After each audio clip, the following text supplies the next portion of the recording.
اللہ کما کان حقہ، آپ نے حق ادا فرما دیا کہ لڑکیاں جو زندہ ضرور کی جاتی تھی اس کے بارے میں باقاعدہ اللہ کے نبی جناب محمد رسول اللہ صلی اللہ علیہ وسلم نے بیان فرمایا کہ یہ رحمت ہے، اس کو اللہ پاک نے عطا فرمایا، یہ رحمت ہے۔ اور اس کے پیچھے ساری مفصل چیزیں ابھی موضوع ہو رہی ہے، انشاءاللہ تعالی جب یہ موضوع بنے گا تو آپ تفصیلی طریقے سے دو باتیں آئے گی۔ کہنا یہ ہے کہ اللہ تبارک و تعالیٰ اولاد عطا فرماتے ہیں، یہ بہت بڑی نعمت ہے، یہ بہت عظیم نعمت ہے۔ اللہ کی نعمتوں میں سے یہ بہت عظیم نعمت ہے۔ جیسے مال نعمت ہے، جیسے دولت نعمت ہے، جیسے ماں باپ نعمت ہے، جیسے دنیا کی دوسری چیزیں نعمت ہے، اس میں سے بہت عظیم نعمت اللہ تبارک و تعالیٰ نے اولاد عطا فرمایا ہے۔ یہ اولاد بھی انسان کے لیے بہت عظیم نعمت ہے اور یہ ذخیرہ آخرت ہے، نجات کا ذریعہ ہے۔ اب ماں باپ کو اپنی ذمہ داری کا اظہار اور اپنی ذمہ داری کا احساس دلایا اور اللہ کے نبی جناب محمد رسول اللہ صلی اللہ علیہ وسلم نے بتایا کہ اولاد کی ولادت کے بعد میں کیا کرنا ہے۔ جب بچہ پیدا ہو جائے، جب اس شمس و قمر کو دیکھنے لگے، جب اس ہواؤں سے فائدہ اٹھانے لگے، جب اس زمین سے وہ فائدہ اٹھانے لگے، جب ماں کی آغوش کو چھوڑ کر اس دنیا کے اندر آ جائے، اس کے بعد سب سے پہلے ماں باپ کی ذمہ داری یہ عائد ہوتی ہے، یہ ذمہ داری بنتی ہے کہ ابتدائی وقت کے اندر، اول وقت کے اندر، ابتدائی مرحلے کے اندر اس کے کان میں اذان دی جائے، اس کے کان میں اذان کی فکر کی جائے۔ جیسے ہی ولادت ہو جلد سے جلد یہ کوشش کرنی چاہیے کہ اس کے کان میں اذان دلوائی جائے، یا تو اذان دینے آتی ہے تو خود اذان دے۔ ہم نے اصل میں دین کو بہت مشکل بنا دیا، چیزیں آسان ہیں۔ دین یسر کا لفظ اللہ کے نبی نے کہا کہ دین آسان ہے۔ اللہ کے نبی نے کہا یسروا ولا تعسروا، کہ آسانیاں پیدا کرو، مشکلات پیدا نہ کرو۔ ہم اس کے لیے بہت کھوج بھیج کرتے ہیں کہ اس سے اذان دلوانا ہے، اس سے اذان دلوانا ہے، اس سے اذان دلوانا ہے۔ ہمیں آتی ہے ہم خود اذان دیں، کوشش یہ کریں ہم خود اذان دیں۔ گھر کا کوئی فرد اذان دے، بھائی اذان دے دے، ابا اذان دے دے، گھر کا کوئی جس سے اذان دینی آتی ہے وہ اذان دے دے۔ یہ ضروری نہیں ہے کہ کوئی بڑا عالم ہی اذان دے، کوئی مفتی ہی اذان دے۔ جسے اذان دینی آتی ہے وہ کوشش یہ کرے کہ جلد سے جلد اس کے کان میں اذان دینے کی فکر کرے اور اس بات کا اظہار کرے، لفظ اللہ اکبر سے اس کی ابتدا کرے، اس کو یہ سمجھایا جائے اور اس اذان کے ذریعے سے، اس الفاظ کے ذریعے سے، اس معانی کے ذریعے سے، اس کے کان کے ذریعے سے اس کے دل کے یقین کو بنایا جائے۔ اللہ اکبر، اللہ ہی سب سے بڑا ہے۔ یہ اللہ کی قدرت سے ہوا کہ 9 مہینہ تم ایک جگہ رہنے کے بعد اللہ نے تمہیں اس کے حوالے کیا۔ اللہ ہی سب کچھ ہے۔ تمہارے جسم کے اندر جو کچھ نظر آ رہا ہے، پاؤں کی شکل میں، ہاتھ کی شکل میں، زبان کی شکل میں، دل کی شکل میں، جتنی بھی چیزیں نظر آ رہی ہیں، یہ سب اللہ تبارک و تعالیٰ نے تمہیں عطا کیا ہے اور اللہ ہی سب سے بڑا ہے۔ اس کا اس الفاظ کے ذریعے سے ایک طریقے سے اس کے دل کا یقین بنایا جائے۔ ہم اذان دینے میں تاخیر کر دیتے ہیں، اب تو ہفتہ گزر جاتا ہے، دیگر نماز میں لگے ہوئے ہوتے ہیں، لیکن ان چیزوں پر غور و فکر نہیں کرتے۔ اور وقت کی تعین بھی نہیں کی گئی، تعین نہیں کیا گیا کہ اتنے دنوں کے بعد کرنا ہے۔ ولادت ہو جائے تو 3 دن کے بعد اذان دو، 10 دن کے بعد اذان دو، 1 مہینے کے بعد اذان دو، یہ نہیں کہا گیا۔ عجلت کی جائے، جلد بازی کی جائے، جتنا جلد ہو کیا جائے،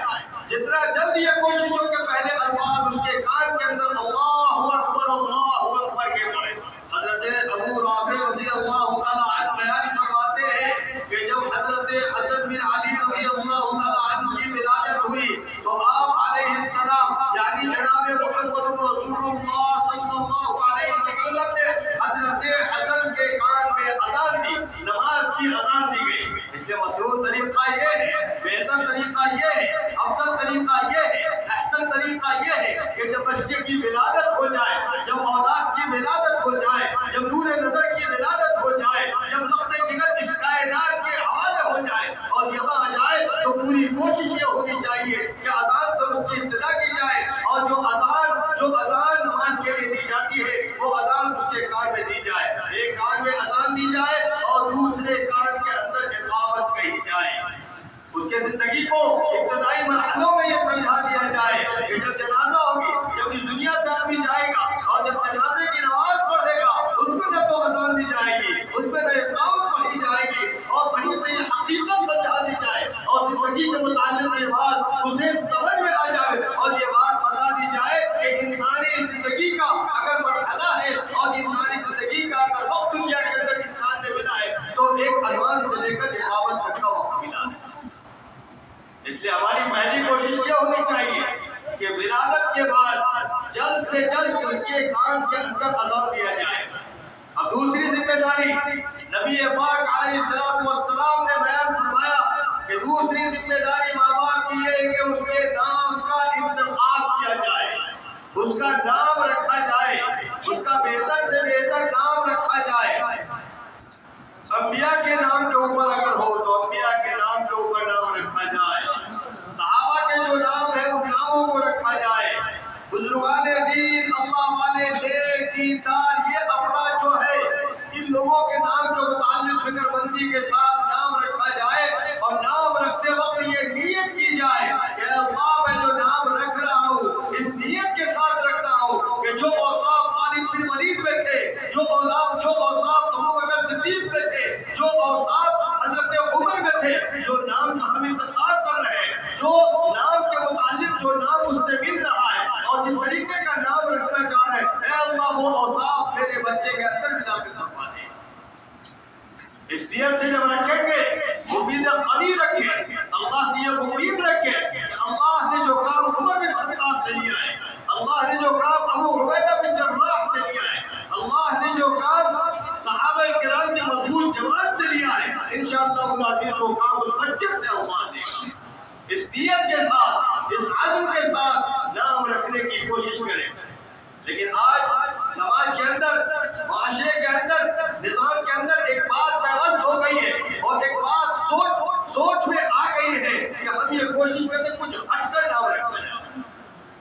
کچھ ہٹ کر نام رکھا جائے اور اس ہٹ کر نام رکھنے کی بنیاد پر ایسا ہو جاتا ہے کہ کبھی کبھی بے معنی نام رکھ دیا جاتا ہے جس کا کوئی معنی نہیں ہوتا ہے اور معنی ہوتا بھی ہے تو پورا معنی ہوتا ہے۔ اس لیے کوشش یہ کرنی چاہیے کہ اچھے ناموں کا انتخاب کیا جائے، بہترین ناموں کا انتخاب کیا جائے، اچھے نام اس کے متعلق رکھے جائے تو اس نام کے اثرات اس بندے کے اوپر واضح ہوں گے اور اس نام کے اثر ظاہر ہونے کی بنیاد پر اس کو زندگی جینا آسان ہوگا۔ اس لیے دوسری کوشش یہ ہونی چاہیے کہ ہم اس بچے کا نام جلد سے جلد رکھنے کی فکر کریں۔ دو چیزیں بتا دی گئی، پہلی چیز اذان کی فکر کریں، دوسری چیز یہ کہ اس کا نام رکھا جائے، تیسری ایک اہم ذمہ داری اللہ کے نبی جناب محمد رسول اللہ صلی اللہ علیہ وسلم نے بیان فرمایا کہ اللہ نے اگر وسعت دی ہے، اللہ نے اگر صلاحیت دی ہے، اگر اللہ نے مال و دولت دیا ہے تو بچے کے متعلق عقیدے کی فکر کریں، عقیدہ کریں۔ 7ویں دن بچے کے نام سے عقیدہ کریں۔ عقیدے میں دو کام کیا جاتا ہے، ایک جو بچہ ہے اس کا سر مڑوایا جاتا ہے، اس کا بال مڑوایا جاتا ہے، اس کے بال کو نکالا جاتا ہے اور دوسرا جانور ذبح کیا جاتا ہے۔ یہ دو کام ذمہ داری سے کرنا ہے۔ نبی پاک علیہ السلام نے بیان فرمایا کہ 7ویں دن مستحب ہے، بہتر ہے، افضل ہے، مستور ہے، اچھا ہے کہ 7ویں دن عقیقے کی فکر کیا جائے۔ مستور یہ ہے کہ لڑکے کی طرف سے 2 بکرا ذبح کیا جائے اور لڑکی کی طرف سے 1 بکرا ذبح کیا جائے۔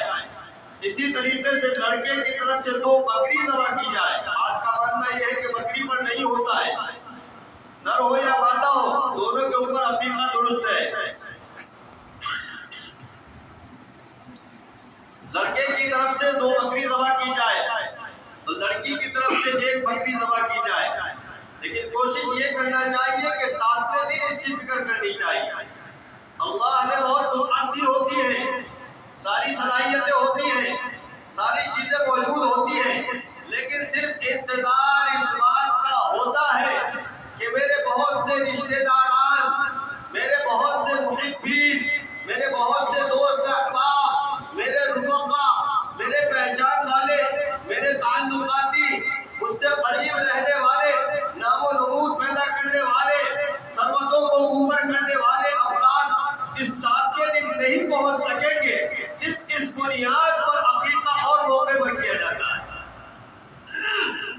سنت کی جو شکل ہے وہ یہ ہے کہ 7ویں دن عقیقہ کر دینا چاہیے.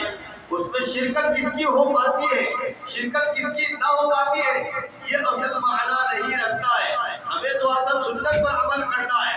ہمیں تو نبی کو خوش کرنا ہے، ہمیں تو اللہ کی خوشنودی حاصل کرنی ہے، ہمیں تو اللہ کا قرب حاصل کرنا ہے، ہمیں تو اللہ کے نزدیک ہونا ہے، ہمیں تو کامیاب ہونا ہے. اس لیے ہمیں 7ویں دن عقیقہ کرنے کی فکر کرنی چاہیے. اس بات کی قطعی فکر نہیں ہے کہ لڑکے کے ماموں شریک نہیں ہو سکے، لڑکی کی نانی حاضر نہیں ہو سکی، لڑکی کے خالہ نہیں پہنچ سکے، میرا بھائی نہیں آ پا رہا ہے، میری بہن کافی لمبے رہتی ہے وہاں سے نہیں پہنچ پائے گی. ان باتوں کی قطعی طور پر فکر نہیں کرنی چاہیے. 7ویں دن عقیقہ ہے، مستور ہے، سنت ہے، افضل ہے، بہتر ہے، احسن ہے، تو پوری کوشش یہ ہونی چاہیے کہ 7ویں دن عقیقہ کر دینا چاہیے اور ایک اہم سنت کو ادا کرنا چاہیے. اگر ان امور کو پورا کریں گے تو ان امور کے پورا کرنے کی بنیاد پر اللہ خوش ہوگا، اللہ کی رضامندی حاصل ہوگی. جناب محمد رسول اللہ صلی اللہ علیہ وسلم کے سنت کے عمل کی بنیاد پر نبی کی قربت حاصل ہوگی اور انسان دونوں جہاں میں کامیاب ہوگا. اس کے بعد سب سے بڑی ذمہ داری یہ بنتی ہے کہ اولاد کی اچھی تربیت کی جائے، اولاد کے ساتھ اچھا سلوک کیا جائے، اولاد کے ساتھ بہترین معاملات کیا جائے، اولاد کے ساتھ اچھی زندگی گزاری جائے، اولاد کو اچھے تربیت کی طرف اشارہ کیا جائے، تربیت میں حسن اخلاق کا مظاہرہ کیا جائے. میں نے اس سے پہلے بھی کئی بارہا ان باتوں کی طرف اشارہ کیا ہے کہ اولاد سب سے زیادہ متاثر اپنے ماں باپ کی زندگی سے ہوتی ہے، کیونکہ روزمرہ بچوں کو 24 گھنٹہ گھر کے اندر رہنا ہوتا ہے. شروعاتی مرحلے میں بچہ اپنے گھر کے اندر ہوتا ہے، اپنے ماں باپ کا سامنا کرتا ہے، اپنے ماں باپ کو زندگی گزارتے ہوئے دیکھتا ہے، ان کو یہ دیکھتا ہے کہ یہ کس انداز میں زندگی گزارتے ہیں، اس طریقے سے ان چیزوں کو لینے کی کوشش کرتا ہے. گھروں کے اندر کے جھگڑوں کو بچہ دیکھ رہا ہوتا ہے، ماں باپ کی چپکلش کو اولاد دیکھ رہا ہوتا ہے، گھر کے نظام کو وہ دیکھ رہا ہوتا ہے. اس کے اوپر اس بات کی نگاہ بھی ہوتی ہے کہ کھانے کے وقت ابا کا موبائل چالو ہے یا امی کا موبائل چالو ہے، کھانے کے وقت ہم سنت طریقہ اپنا رہے ہیں یا نہیں، گھر کے اندر خاندانی زندگی کے اندر کیا کچھ ہو رہا ہے، یہ سب کے اوپر اس بچے کی نگاہ ہوتی ہے. اس لیے پوری کوشش یہ ہونی چاہیے کہ ہم ان کے سامنے ایسے اعمال نہ کریں، ہم ان کے سامنے ایسی چیزیں نہ کریں اس کے اثرات اس بچے کے اوپر کسی طریقے سے رونما ہو، اچھے انداز سے زندگی گزارے. میاں بیوی کا ایک رشتہ اللہ نے بہت خوبصورت رشتہ بنایا ہے، بہت بہتر رشتہ بنایا ہے، محبت والا رشتہ بنایا ہے، جڑاؤ والا رشتہ بنایا ہے. میں نے اس موضوع پر مستقل کئی ہفتے بات کیے.